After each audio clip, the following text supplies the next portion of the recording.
જેમ ખટકે। રાજ્યમાં શિક્ષકો જૂની પેન્શન યોજના લાગુ કરવાની માંગ સાથે સરકાર સામે પાટનગરમાં જ મેદાને ઉતર્યા છે। શિક્ષકોના વિવિધ સંઘોની માંગણી છે કે નવી પેન્શન યોજના મંજૂર નથી। સરકારી નોકરિયાત નોકરી સમયે જેટલી ચિંતા તેની રજા, હક્કો અને ભથ્થાની કરે છે તેનાથી વધુ નિવૃત્તિ સમયે મળનારા લાભોની કરતો હોય છે। કેટલાક કિસ્સામાં આ લડતો કોર્ટો સુધી પણ પહોંચેલી છે। પેન્શનની યોજના પણ એટલે જ લાગુ કરાઈ હતી કે અગાઉના સમયમાં સરકારી કર્મચારીઓ કોઈ અન્ય ધંધો કે વ્યવસાય કે પ્રવૃત્તિમાં સક્રિય નહીં રહી શકતા। આજે તેવું નથી રહ્યું। સમય બદલાયો છે, રોકાણના વિકલ્પો અને પસંદગી પણ બદલાઈ છે। સરકારે પણ સમયની સાથે તાલ મિલાવીને કોર્પોરેટ કલ્ચર અપનાવવાનું નક્કી કરીને પેન્શનની પદ્ધતિમાં ફેરફારનો નિર્ણય કર્યો છે।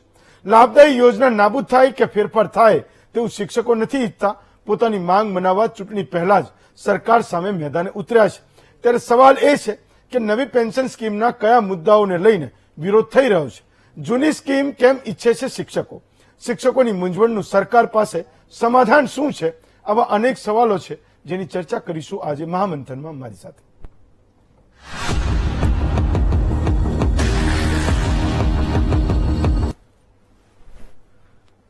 કોઈ પણ સરકારોને એ ચૂંટે છે તો મતદારો આપણે ચૂંટીએ છીએ, પણ એના કર્મચારીઓ છે એ સરકારના હાથ પગ છે।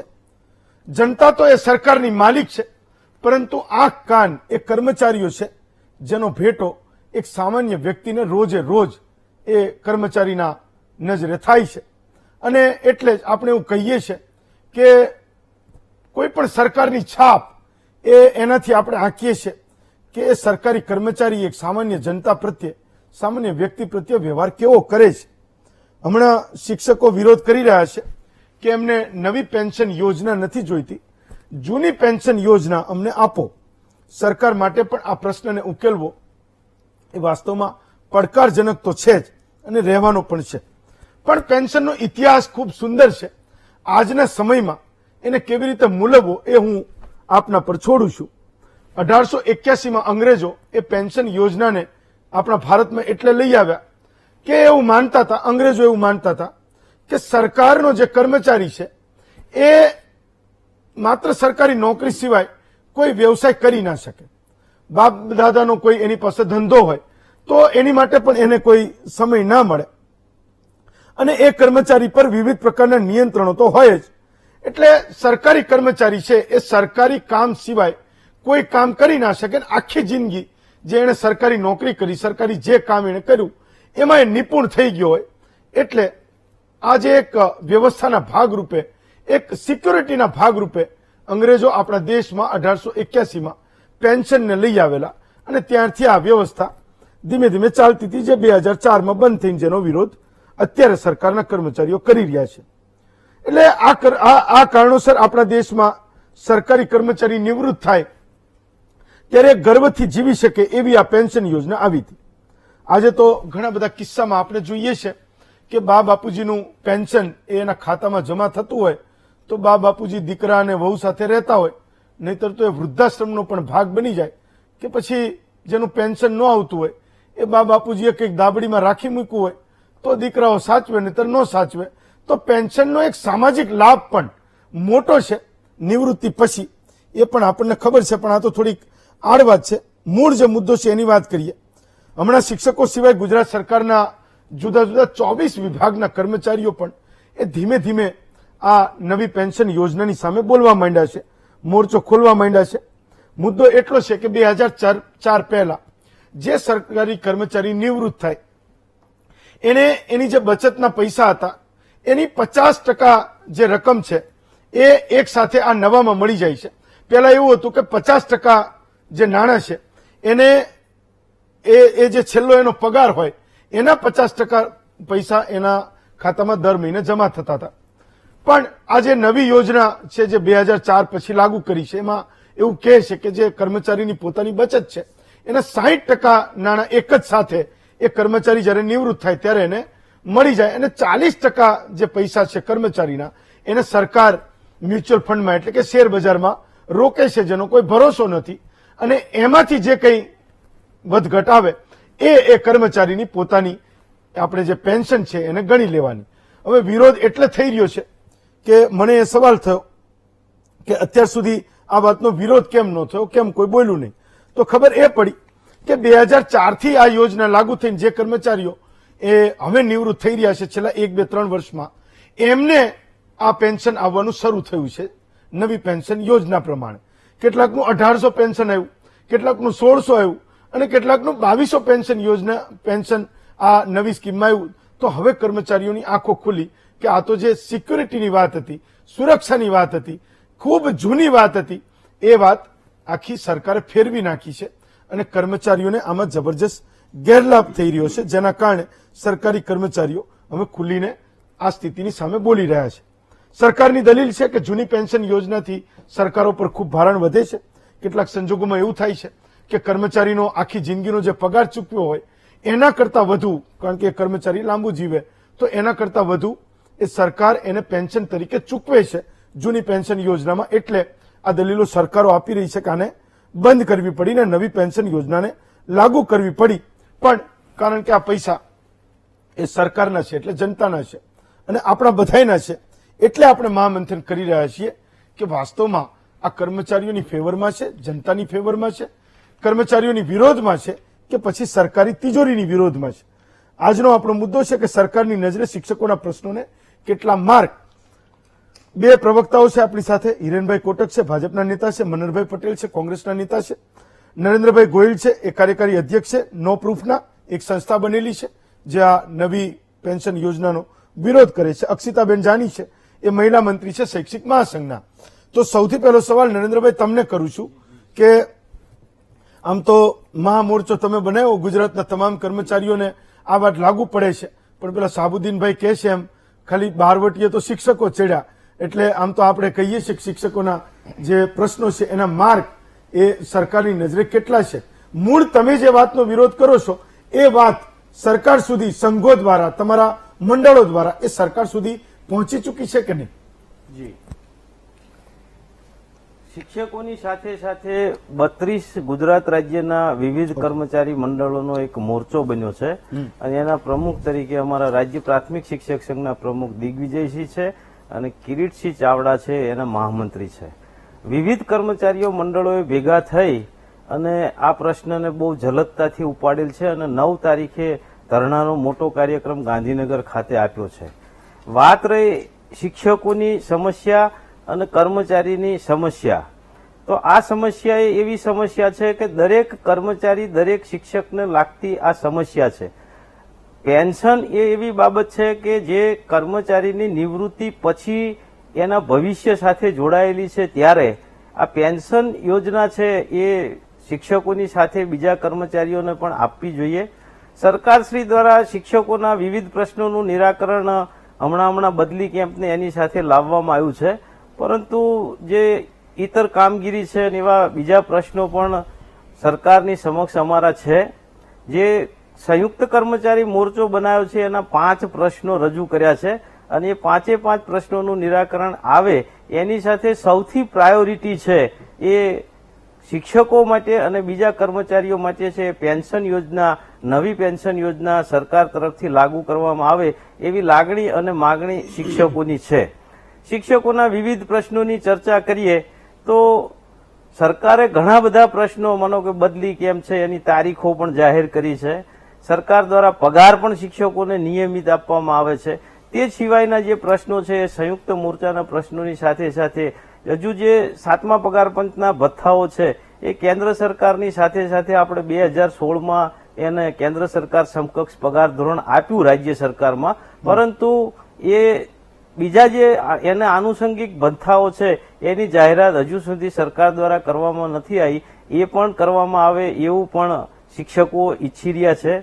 અહીંયા જે સરકારે શિક્ષકોને સળંગ નોકરીનું જે અમે રાજ્ય પ્રાથમિક શિક્ષક સંઘના આંદોલનના ભાગરૂપે વિધાનસભા ઘેરાવાનું આપ્યું હતું, એવું જ આંદોલન આ છે અને એ વખતે સરકારે અમને સળંગ નોકરી પણ વિદ્યા સહાયકોને આપી છે. અમારી માગણી એ પણ છે કે ફિક્સ પગારની જે યોજના છે એ સદંતર બંધ કરવામાં આવે અને એની સામે પૂર્ણ પગારના કર્મચારીઓની ભરતી કરવામાં આવે. પેન્શનને જ્યાં સુધી લાગુ પડે છે ત્યાં સુધી શિક્ષકોની પરિસ્થિતિ એવી વિકટ છે કે 1/4/2005 પહેલા ભરતી થયેલા શિક્ષકો છે એને પૂરા પગારમાં આવ્યા પછી અને ઓપીએસ કે એનપીએસ ની અંદર લીધા છે.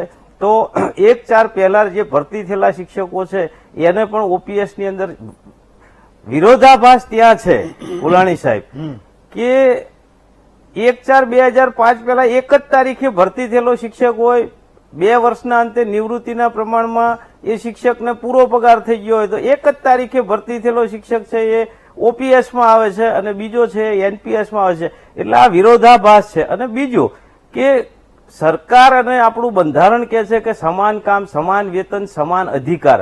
જો 1/4/5 પહેલાને પેન્શન આપવામાં આવતું હોય તો એ પછીનાને નહીં આપી અને મોટી વિસંગતતા ઉભી થાય એવી છે. અને તમે જે હમણાં કહ્યું એમ સમાજની અંદર નિવૃત્તિ પછી બાળકો જે મા બાપને રાખવાની વાત છે એની અંદર પણ એક સામાજિક સમરસતા અથવા તો આપણી જે સંસ્કૃતિ છે એ સંસ્કૃતિ પણ ક્યાંક લુપ્ત કરવાનું કામ સરકારશ્રી દ્વારા થઈ રહ્યું હોય એવું પણ કર્મચારી અને શિક્ષકો મહેસૂસ કરી રહ્યા છે. ત્યારે અત્યારે વર્તમાન પરિસ્થિતિની અંદર ઓપીએસ લાગુ કરવામાં આવે એ શિક્ષકો અને ગુજરાતના તમામ 7 લાખ કર્મચારીઓની એક માગણી અને લાગણી સરકાર સમક્ષ છે. અને અમને ભરોસો અને વિશ્વાસ છે કે સરકાર અમારી આ લાગણી અને માગણી સમજી અને બીજા રાજ્યોની જેમ એ પણ ઓપીએસ છે ટૂંક સમયની અંદર આપશે એવો અમને વિશ્વાસ અને ભરોસો છે. ફાઇન, ચલો અક્ષિતાબેન, તો એક શિક્ષક તરીકે, એક સરકારી કર્મચારી તરીકે હું જે સમજો એની મેં વાત કરી કે 60% જે નાણાં છે એ તમને એક સાથે આપી દે, 40% નાણાં છે એ શેર બજારમાં રોકાય, એમાંથી વધઘટ જે આવે એ તમને મળે. એક શિક્ષક તરીકે, કર્મચારી તરીકે સીધી રીતે આ વાત તમને કેવી રીતે લાગુ પડે છે કે નિવૃત્તિ પછી તમારે કેવી રીતે લાભ થાય ને કેવી રીતે ગેરલાભ થાય? જી, લાભ અને ગેરલાભની વાત કરીએ તો શિક્ષકોને કે અન્ય કર્મચારીઓને જ્યારે પણ આ પેન્શન યોજના, જે નવી પેન્શન યોજના સરકારે લાગુ કરી છે, તો એમાંથી જે નિવૃત્ત થયા બાદ 60% નાણાં પરત મળે છે અને 40% માંથી પેન્શન બંધાય છે. એ પેન્શન ખૂબ જ નજીવું, એટલે કે અત્યારના સમયમાં જે નિવૃત્ત થઈ રહ્યા છે એવા કર્મચારીઓના ઉદાહરણો જોઈએ તો 4,045 રૂપિયાથી વધારે પેન્શન કોઈનું અત્યાર સુધી બંધાયું નથી. અને સમય જુઓ, મોંઘવારી જુઓ, અત્યારની જે મોંઘવારી છે એ તમે જોઈ શકો છો. તો આજથી કદાચ હું 2036માં રિટાયર થઈશ તો એ વખતની જે મોંઘવારી છે ને એની સામે કદાચ મારું પેન્શન અત્યારે જે છે એનાથી વધીને કદાચ બની શકે કે 8-10 હજાર, અને એ પણ શેર બજાર ઉપર આધારિત છે. એમાં કડાકો આવે કે ભડાકો આવે તો એ વેઠવાનો તો કર્મચારીઓને જ છે. અને એ વખતે કદાચ હું આટલી 58 વર્ષની નોકરી કે કોઈ પણ કર્મચારી પોતાની 58 વર્ષની જે સેવા છે એ સરકારમાં આપ્યા પછી જયારે નિવૃત્ત થાય છે ત્યારે એનું આગામી જે જીવન છે, ભવિષ્ય જે છે એ આ પેન્શનની અંદર તો નિભાવવું શક્ય જ નથી.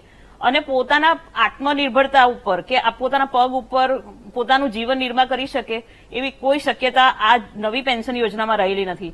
જ્યારે જૂની પેન્શન યોજના જે છે એની અંદર કર્મચારીઓને પોતાનો જે છેલ્લો પગાર હોય છે એના લગભગ 50%ની આસપાસનું પેન્શન બંધાતું હોય છે. એટલે કે દાખલા તરીકે હું નિવૃત્ત થઉં છું ત્યારે મારો પગાર 80,000 કે 90,000 રૂપિયા છે, તો મને 40,000 થી 45,000ની વચ્ચેની જે રકમ છે મળવાપાત્ર થાય છે. તો આટલા વર્ષના નોકરીના સમયગાળા પછી હું એટલી સક્ષમ કે કોઈ કર્મચારી એટલા સક્ષમ ન હોય કે એમને આટલી આવક અન્ય જગ્યાએથી મળી શકે. અને બીજું કે પોતાના પરિવારની જે આગળની જીવન નિર્વાહની કામગીરી છે કે પોતાની છે, પોતાની પત્ની હોય કે પતિ હોય, તો એ આગળ નિભાવવી તો એના માટે જૂની પેન્શન યોજના જરૂરી છે. સાથે સાથે મેડિકલના પણ લાભ મળે છે કે જયારે કર્મચારી નિવૃત્ત થાય છે તો એ પોતે સાજા થયા, માંદા થયા, કોઈ મેડિકલ આપત્તિઓ આવી ત્યારે જૂની પેન્શન યોજનામાં આ બધી જોગવાઈ છે. જ્યારે નવી પેન્શન યોજનામાં આ કોઈ જ લાભ મળતા નથી. અને શેર બજારમાં રોકાણ થાય ત્યારે કર્મચારીઓના જે નાણાં છે એ અમે લોકો ઘણા બધા 15-20 દિવસે ચેક કરતા હોઈએ છીએ કે શેર બજારમાં જે ઉતાર ચઢાવ આવે તો અમારા 15 દિવસની અંદર 30,000 થી 34,000નો કડાકો હમણાં પરમ દિવસે જ આવ્યો છે. એટલે એ જે નિવૃત્ત થતો હોય તો બચારો એક બાજુ ભણાવવામાં એક બાજુ રહે અને રોજ પેલી શેર બજારની એપ્લિકેશન ખોલી. અને એમ કહેવાય કે આપણી ભારતીય સંસ્કૃતિ છે એ પ્રમાણે માતા પિતા જયારે નિવૃત્ત થાય છે તો પણ આપણે સંયુક્ત પરિવારમાં રહેવું હોય પણ આપણા પોતાના ખર્ચા જે છે કે ભાઈ માતા પિતા પોતે નિવૃત્ત થયા પછી પોતાના બાળકોની ઉપર આધારિત થઈને જીવન જીવવું પડે. અને બીજું કે સરકારી કર્મચારીઓ બીજું અન્ય કોઈ કામ નથી કરી શકતા હોતા. જેમ કે અમે શિક્ષકો છીએ તો એ બીજા કોઈ કામ ન કરી શકીએ અને પછી આટલી ઉંમર થયા પછી અમને કોઈ એવો આવકનો સ્ત્રોત રહેતો નથી એટલે અમને ખૂબ જ નુકસાન જાય છે અને આ ખરેખર જે યોજના છે એમાં સરકારી કર્મચારીઓને ખૂબ જ નુકસાન છે. એટલે સરકારની સાથે અમારી એવી અપેક્ષા છે કે જે જૂની પેન્શન યોજના અન્ય રાજ્યોએ લાગુ કરી છે તેવી જ રીતે ગુજરાત સરકાર પણ સંવેદનશીલ સરકાર છે અને તે પણ કર્મચારીઓના હિતનું વિચારી અને આ જે જૂની પેન્શન યોજના છે એ પુનઃ લાગુ કરે. ઓકે હિરણભાઈ, તો કર્મચારીઓનો આરોપ એ છે કે એની મરણ મૂડી જે છે એને સરકાર શેરબજારમાં રોકે છે, એને કેમ બંધ ના કરી શકાય અને એનો વિરોધ કેમ ના થવો જોઈએ? હિરણભાઈ, સૌપ્રથમ તો તમે જયારે પણ પ્રસ્તુતિ આપો છો ત્યારે એમાં જે માનવીય મૂલ્યોને ઉમેરો છો એ માટે ખૂબ અભિનંદન, કારણ કે તમે શરૂઆત ત્યાંથી જ કરી કે ખરેખર જે વ્યક્તિ રિટાયર્ડ થાય છે અને એમાં જો એનું પેન્શન રેગ્યુલર આવતું હોય તો દીકરાઓ સાચવે અને પેન્શન ન આવતું હોય એવા મા બાપને ન સાચવે એવી સ્થિતિ આપણે સામાન્ય રીતે જોતા હોઈએ છીએ. એમાં પણ જયારે પેન્શનનું શુદ્ધ ગુજરાતી કરીએ તો પેન્શન એટલે એવું કે નિવૃત્તિ ફંડ, અને એને પણ કદાચ આપણે વ્યવસ્થિત શબ્દ આપવો હોય તો જે તમે હમણાં આપ્યો એ મરણ મૂડી.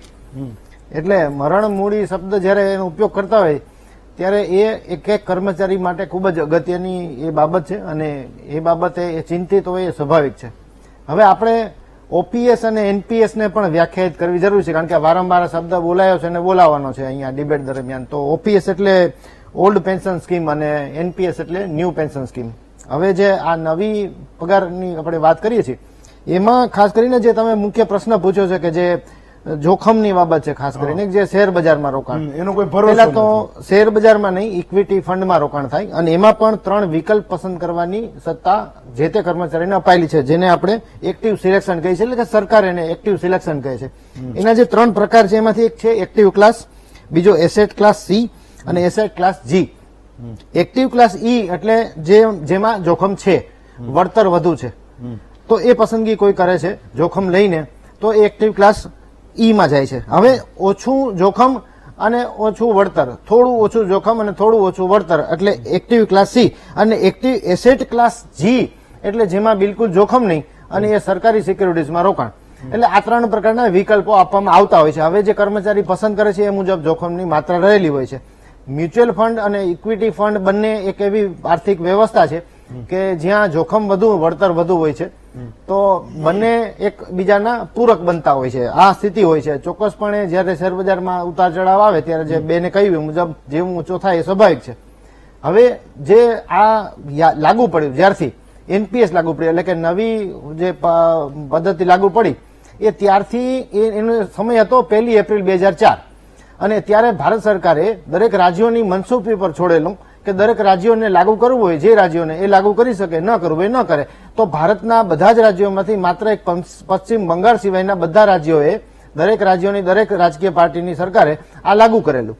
હવે આજની સ્થિતિની કદાચ ચર્ચા કરીએ તો દરેક રાજ્યનો, જેમ મેં ઘણીવાર હું કહું છું એ મુજબ અનુભવ અને એનો જે તાસીર છે બધી અલગ હોય છે. પછી એની આર્થિક વ્યવસ્થાઓ અલગ અલગ હોય છે. એના તંત્રની પણ તમામ પ્રકારની મર્યાદાઓ છે એ નિયમ અને જોગવાઈ અનુસાર થતી હોય છે. તો ગુજરાતમાં જયારે આ પ્રશ્ન ઉદ્ભવ્યો છે ત્યારે માત્ર શિક્ષકોનો નથી, જે મુજબ મારા મિત્ર હમણાં વાત કરી હતી મુજબ 32 અલગ અલગ વિભાગોનો આ પ્રશ્ન છે. તો હવે આ વ્યવસ્થામાં કોઈ સુધારની જરૂર હોય નવી પેન્શન યોજનામાં અને સીધી માત્ર ને માત્ર સરકાર ન કરી શકતી હોય જૂની વ્યવસ્થા, તો નવી વ્યવસ્થામાં સુધારની શું જરૂર છે એ અંગે એમના સૂચનો છે એ સરકાર સુધી એમણે પહોંચાડ્યા છે. એની રજૂઆતો પણ થઈ છે અને સરકારે તંત્રએ પૂરેપૂરું એ બાબતે ધ્યાન આપેલું છે. એટલે આગળ જતા એ બાબતે જે કંઈ કરી શકાતું હોય છે કરવા માટેના પ્રયત્નો ભારતીય જનતા પાર્ટીની ગુજરાત સરકાર ચોક્કસપણે કરશે. એની જગ્યાએ એક નિર્વિવાદિત બાબત છે. બીજું આપના મંચથી એ પણ કહેવા માંગુ છું કે શિક્ષક સંઘની આ જે રજૂઆત છે એ રજૂઆતમાં, શિક્ષક સંઘની રજૂઆતમાં ભારતીય જનતા પાર્ટી અને ભારતીય જનતા પાર્ટીના તમામ આગેવાનો હંમેશા એમની સાથે રહ્યા છે અને કોઈ પણ દેશની પ્રગતિમાં સૌથી મોટો ફાળો, કોઈ પણ દેશ, ભારત હોય કે વિશ્વનો કોઈ પણ દેશ હોય કે ભારતના કોઈ પણ રાજ્ય હોય, જો ખરેખર સમાજની પ્રગતિમાં સૌથી મોટો કોઈ ફાળો આપતો હોય તો શિક્ષકો છે. અહીંયા શિક્ષકો ઉડીને આંખે વળગે છે ને શિક્ષકોએ જેવી રીતે તમે વાત કરી એ મુજબ, જે સાબુદ્દીન રાઠોડભાઈની વાત યાદ કરીને તમે કહ્યું એ મુજબ મોરચો સંભાળ્યો છે, ત્યારે શિક્ષકોને ખાસ આશ્વસ્ત એ કરવાના છે કે ચોક્કસપણે આ બાબતે સરકાર પૂરેપૂરી વિચારણા કરશે અને નિયમો અને જોગવાઈના આધારે કોઈ પણ નિર્ણય લેવામાં આવશે. આ બાબતે જરૂર પડીએ હું એમના 2 થી 3 નેતાઓને સાથે રાખીને, જેવી રીતે પહેલા પણ મેં અલગ અલગ મુદ્દે વાત કરી છે, મુજબ જરૂર પડશે તો હું પણ નાણામંત્રીશ્રીને આ બાબતે મળી અને એ પક્ષ જાણવાની કોશિશ કરીશ. આ 3 જોખમો વાળી વાત કરીને તો મને થોડુંક એવું સમજાયું કે 3 પર્વત છે, એક સૌથી ઊંચો, એક એનથી નીચો એટલે મિડલ લેવલનો, એક એનથી ને નીચો, પડતું મેલો તો પરિણામ તો એક જ આવે. જોખમ એટલે શું કે એમ કે 3 વિકલ્પો હોય. પણ ચલો મનીરભાઈ, મુદ્દો એ છે કે રાજસ્થાનમાં અશોક ગેહલોતે એકવાર જાહેરાત કરી કે ભાઈ અમે લોકો આ જે જૂની પેન્શન સ્કીમ હતી 2004 પહેલાની એને લાગુ કરીશું, ને એના પછી જુદા જુદા રાજ્યોમાં આ વાત એક જબરજસ્ત રીતે ચાલી છે. આપણા ગુજરાતમાં પણ મુદ્દો ત્યાંથી જ ઉપસ્થિત થયો કે જો રાજસ્થાન કરી શકતું હોય, એ જાહેરાત કરી શકતું હોય, એ કર્મચારીને આપી શકતું હોય તો ગુજરાત કેમ ના આપી શકે? રાજસ્થાનમાં કોંગ્રેસની સરકાર છે, અહીંયા ભાજપની સરકાર. હેમંતભાઈ, તમે જે પૂર્વ ભૂમિકા પણ બહુ સરસ બાંધી અને નરેન્દ્રભાઈના શબ્દો એવા હતા, છેલ્લે પૂર્ણાહુતિ કરી એમની વાતની ત્યારે, કે અમને સરકાર પ્રત્યે પૂરો ભરોસો છે અને એક સારું પરિણામ કંઈક આપશે. એમના મોઢામાં ઘી ગોળનો ગાંગડો હું આપું કે સરકારમાં જો આટલી બધી સમજ આવી જતી હોય અને 2005 થી લઈને અત્યાર સુધીની અંદર તમે ગયા ત્યારે એને પ્રશ્ન સમજાણો, બાકી તો તમારા ઉપર જે કંઈ કરવાનું હતું એ તો કરી નાખ્યું છે, ઓપરેશન ઓલરેડી ચાલુ છે અને તમારા સરકારી કર્મચારી હોય કે શિક્ષક હોય આ ભોગવતા થઈ ગયા છે. અહીંયા આગળ હેમંતભાઈ તકલીફ એ છે કે ગુજરાત સરકારની અંદર સરકારી અધિકારીઓના કબજામાં રાજકીય નેતાઓનું શાસન છે. ભારતીય જનતા પાર્ટીનો એક પણ આગેવાન એ સક્ષમ નથી કે મારા પ્રજાના પ્રશ્નો કે સરકારી કર્મચારીના પ્રશ્નો કે કચેરીના પ્રશ્નો માટે ઉજાગર કરી અને અધિકારીને ખબરદાર કરીને કે મારી જનતાનું જો ભલું ન થાય એવી વાત તમે મારી પાસે લઈને નહીં આવતા, નહીં બોલે. બીજી વાત એ કે શિક્ષક, ખેડૂત, સૈનિક, ગાય અને ગંગા, આ 5 શબ્દો હું બોલ્યો. આ 5 શબ્દોમાં સંવેદના કંઈક ને કંઈક નીતરતી હોય છે, જનતાની અને સરકારની. અને આ સંવેદના નીતરાવે, બોલે આ લોકોની વાત, શુભ વાત કરવાનું, ભાષણ આમ ના થવાના, સરસ મજાના સ્લોગનો આમાં વાપરવાના, પણ આ 5 આ દેશનું દુર્ભાગ્ય છે, સૌથી વધુ દુઃખી છે. પ્રશ્ન અહીંયા એ છે હેમંતભાઈ કે સરકારની અંદરની જે મનસા છે, ઈચ્છા શક્તિના અભાવે જે કંઈ ઘટે છે એ ઘટનું પરિણામ આપણે ભોગવીએ છીએ. અને બીજું શિક્ષકની, હું કયા શિક્ષકની વાત કરું? આ જે શિક્ષકો બંને બેઠા છે એ શિક્ષકની વાત કરું, પ્રવાસી શિક્ષકની વાત કરું, વિદ્યા સહાયકની શિક્ષકની વાત કરું? કયા શિક્ષક? શિક્ષકમાં તમારે હવે અંદર માઇક્રો પ્લાનિંગ કરીને શિક્ષક બોલવું પડશે, સ્પેશિયલ શબ્દ. આ કયા શિક્ષકની વાત કરું છું? એક શિક્ષકને પૂરો પગાર મળે છે, એને પેન્શનનો પ્રશ્ન છે. એક શિક્ષકને પૂરો પગાર જ નથી મળતો, એ તો બિચારો પેન્શન શું કહેવાય તો એની અંદર ડિક્શનરીમાં જ નથી શબ્દ. કયા શિક્ષકની વાત કરું છું? મારે અહીંયા કહેવું છે, મને એક ઇમોશનલી રાજકીય વાતો નહીં કરવું અહીંયા, પણ મારી પાસે એક શિક્ષકની સમજ પડી છે. મેં કોઈ જગ્યાએ વાંચ્યું અને મિત્રો વચ્ચે આ વાત કરવા જેવી છે કે આ દુનિયાની અંદર શિક્ષકોનું સ્થાન કેવું વિદેશના લોકોમાં હોય છે. એક ઇટલીની અંદર એક ઘટના ઘટી અને એ ઇટલીની અંદર પાટનગર રોમની અંદર એક શિક્ષકે એનો ટેક્સ ભરવામાં ફેલ થયો, નિષ્ફળ થયો, એટલે એને કોર્ટનું સમન્સ આવ્યું. કોર્ટમાં શિક્ષક હાજર થાય છે અને એ શિક્ષકને જજ પૂછે છે કે તમે કેમ ટેક્સ નથી ભર્યો? તો એને કીધું કે ભાઈ હું મારી કામની એટલી બધી પેલામાં રહ્યો એના કારણે હું ભરી નથી શક્યો. જજે શબ્દ સાંભળી અને તરત શું કીધું? ઉભા થઈ ગયા. આજે કોર્ટમાં એક શિક્ષક ઉપસ્થિત છે, એને સવાલ કર્યો અને આ કોર્ટની બેચ પરથી બધા ઉભા થયા. રોમના ન્યાયાધીશે કોર્ટના બોલવાના શબ્દો પર માફી માંગી અને એ કેસ કાઢી નાખ્યો.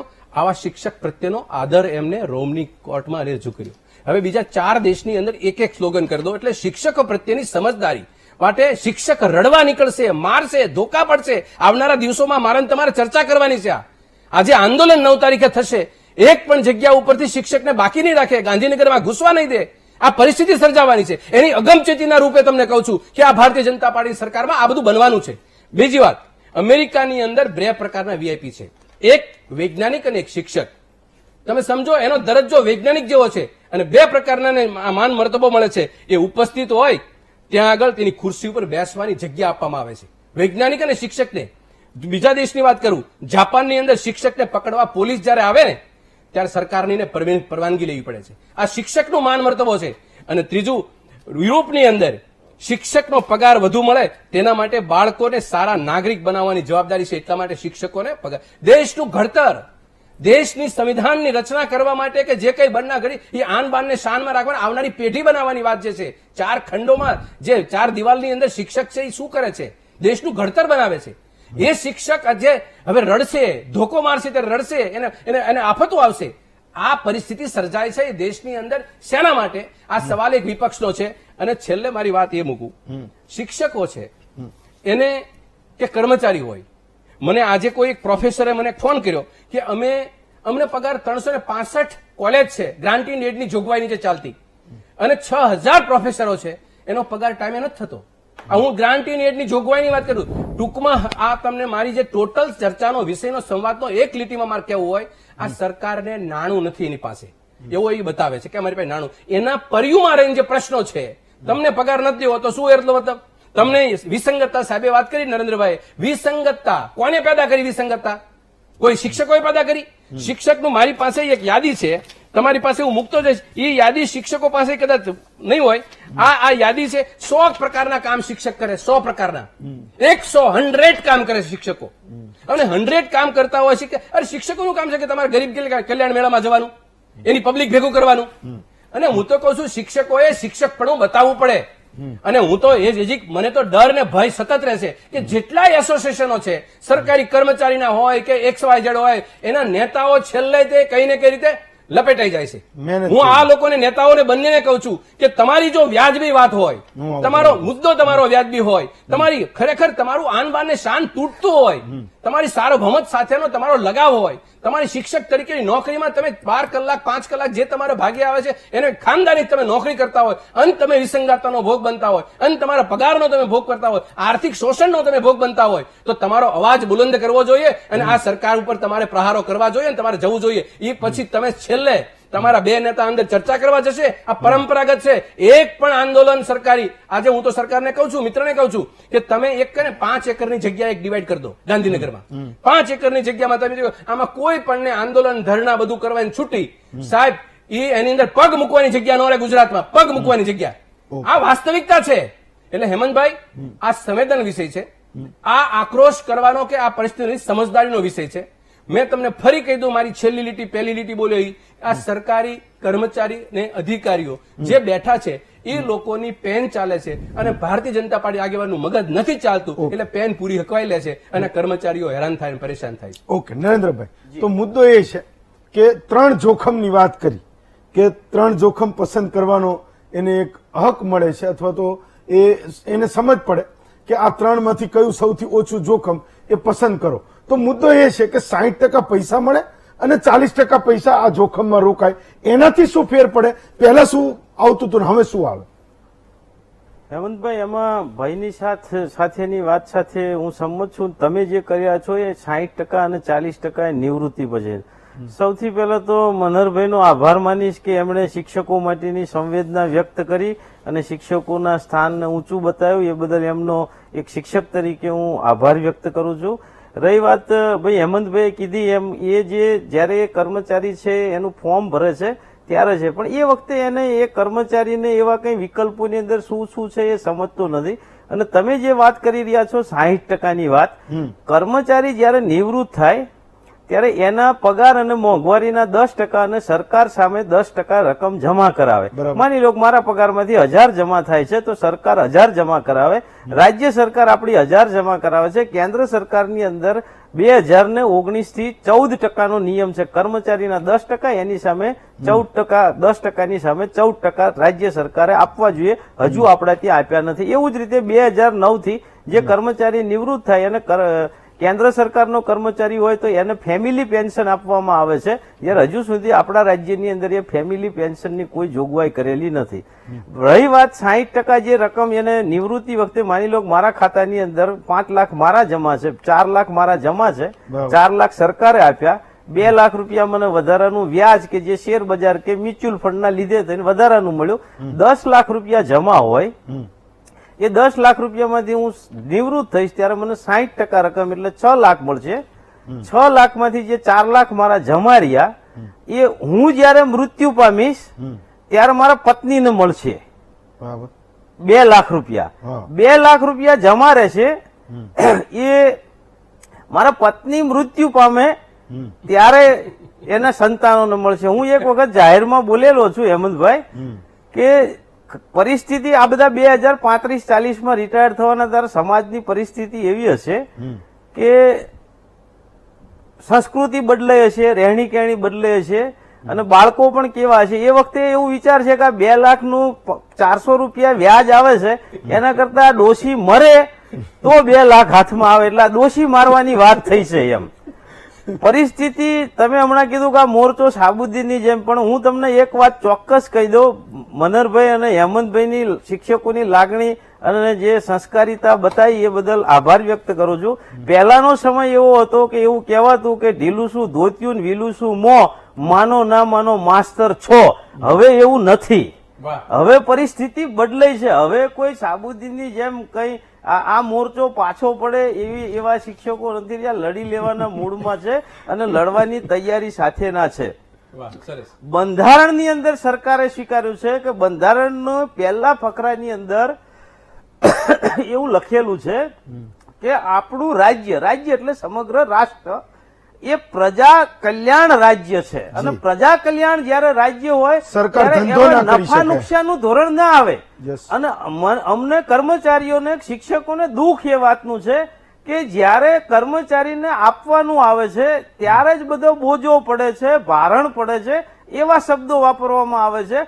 જેમ બીજી યોજનાઓ સરકારની છે એની જેવી જ આ કર્મચારીઓ માટેની, ખેડૂતી માટેની યોજના લાવે, સારી વાત છે. ગરીબો માટેની યોજના લાવે, સારી વાત છે. એમ કર્મચારીઓનો એક વર્ગ છે અને કર્મચારીઓના વર્ગની લાગણી માગણી સમજી અને એને સંતોષ આપવો એ સરકારશ્રીની જવાબદારી છે. અને પ્રજાલક્ષી જ્યાં રાષ્ટ્ર આપણે સ્વીકાર્યું છે, પ્રજા કલ્યાણ રાજ્ય, આવો શબ્દ પ્રયોગ છે અને પ્રજા કલ્યાણ રાજ્ય છે ત્યારે દરેકનું કલ્યાણ થવું એ ખૂબ જ વેલફેર સ્ટેટ જેને અંગ્રેજીમાં હા વેલફેર સ્ટેટ છે ત્યારે એ થવું જોઈએ. તમે વાત કરી કે અત્યાર સુધીમાં કોને કોને રજૂઆત કરી, તો હું નો પ્રૂફ ગુજરાતનો કાર્યકારી અધ્યક્ષ પણ છું. એની સાથે વિવિધ મંડળો જોડાયેલા છે, રાષ્ટ્રીય કક્ષાનું એ યુનિયન છે અને એમના દ્વારા અમે માનનીય નાણામંત્રી શ્રીને મળ્યા છીએ. અહીંયા કે સેન્ટ્રલમાં? નહીં, અહીંયા નાણામંત્રી શ્રી આપણે દેસાઈ સાહેબ, કનુભાઈ દેસાઈ સાહેબને મળ્યા છીએ. એ પહેલા આપણે નાણામંત્રી શ્રી હતા એમને પણ આપણે અમે મળ્યા છે, નીતિનભાઈ સાહેબને મળ્યા છે, મુખ્યમંત્રીને પણ અમે રજૂઆત રૂબરૂમાં મળી, ભૂપેન્દ્રભાઈને પણ કહે છે. શું તમે આ બધી જગ્યાએ જાઓ છો તો શું કહે છે? પહેલા એવી વાત કરતા કે બીજા રાજ્યો અમલ કરે પછી આપણે કરીશું અને આ છે એ વાત એવી છે કે રાજ્યના પેલાની અંદર આવતું નથી, કેન્દ્ર સરકારે અમલ કર્યો એટલે અમે આ કર્યો છે. પણ હવે જયારે બીજા રાજ્યોએ આનો અમલ કર્યો છે ત્યારે આપણા રાજ્યની અંદર પણ થાય. એ કર્મચારીના પરિવાર સાથે જોડાયેલી બાબત છે, એના પરિવારનું હિત છે. આમાં કર્મચારીનું એકલાનું હિત નથી. એ નોકરી કરે છે એના પરિવારને પણ એવું ના થવું જોઈએ કે કાલે સવારે આમનું કંઈક થઈ જશે તો અમારું શું. કારણ કે જે ગુજરી ગયા ને જે એનપીએસ વાળા હેમંતભાઈ, એને માની લો કે એનો 40,000 રૂપિયા પગાર હતો, એની રહેણી કહેણી એ પ્રમાણે બંધાઈ ગયો, એના છોકરાઓ ભણતા હોય અને એ ગુજરી જાય પછી 40,000 માંથી સીધું એનું 800 રૂપિયા પેન્શન થઈ જાય છે, તો એ પરિવારનું થાય શું પછી? એટલે એ પરિસ્થિતિનું નિર્માણ ના થાય. અને હું તો એવું કઉ છું કે જેમ કોરોના વખતે ઓક્સિજનના પ્લાન્ટો નાખવાની તાત્કાલિક જરૂર પડી હતી, એમાં અક્ષિતાબેનને એ બધા એક સાથે જયારે 40 કે 45 ની અંદર રિટાયર થશે ને તો સરકારે કદાચ વૃદ્ધાશ્રમો ખોલવા પડશે, ત્યાં ભીડ થશે, એવી પરિસ્થિતિનું નિર્માણ થશે. એમ ચાલો હિરેનભાઈ, તો મુદ્દો એ છે જે એમણે કીધું એ કે સરકાર એવું કહી રહી છે કે બીજા રાજ્યો લાગુ કરે એ પછી આપણે અહીંયા ગુજરાતમાં વિચારીએ. રાજસ્થાન સરકારે ઓલરેડી જાહેરાત કરી દીધી, મહારાષ્ટ્ર વિચારી રહી છે, જસ્ટ વિચારી રહી છે, ઝારખંડ રાજ્ય છે એ વિચારી રહ્યું છે, છત્તીસગઢ ઇવન વિચારી રહ્યું. જે રાજ્યોમાં કોંગ્રેસની સરકાર છે અથવા તો ભાજપની સામેની સરકાર છે એ કહી રહી છે કે અમે લાગુ કરી રહ્યા છીએ અથવા તો વિચારી રહ્યા છીએ. સરકાર, ગુજરાત સરકાર ગુજરાતમાં ક્યારે વિચારશે? કોંગ્રેસના પ્રવક્તા મનહરભાઈએ એમની વાતની શરૂઆત કરી ત્યારે એમણે જે કહ્યું એ મને ખરેખર ગમ્યું. એના માટે હું એમની સરાહના કરું છું કે એમણે બહુ સરસ વાત કરી કે આ રાજનીતિનો રંગ અમને નથી આપવો, પણ એમની વાત પૂરી થતા રાજકીય રંગ તો ચડાવી દીધો. છેલ્લા વાક્યમાં પણ એમણે ભારતીય જનતા પાર્ટીનો ખાસ ઉલ્લેખ કરી લીધો. હવે રાજસ્થાને લાગુ કર્યું છે અને ગુજરાતે નથી કર્યું. હવે હું તો એમ કહેવા માંગુ છું એથી એક ડગલું આગળ વધીને, કદાચ ન્યાયની વાત હોય તો એમાં એવું હોય કે એક વ્યક્તિને અન્યાય થતો હોય તો આખા તંત્રએ ઊંધે કાંધ થઈને પણ એને ન્યાય અપાવવો જોઈએ. આ ન્યાય કહેવાય. અને હજારો લોકો, લાખો લોકોને અન્યાય કરવા માંગતા હોય તો એ પણ અન્યાય કહેવાય ને એ બાબતે પણ ઘટતું કરવું જોઈએ. હવે આપણે અહીંયા ચર્ચા જયારે રાજસ્થાનની કરીએ છીએ કે રાજસ્થાનમાં લાગુ કર્યું, ત્યારે આ વિપક્ષનો સવાલ પૂછું છું એવું જે વાત કરતા હતા મનહરભાઈ, એમાં વિપક્ષનો સવાલ પૂછનાર મનહરભાઈને મારે એક પ્રશ્ન એ કરવો છે જેનો જવાબ એમના વારો આવે ત્યારે આપે, વળી પાછું વચ્ચે ન બોલે.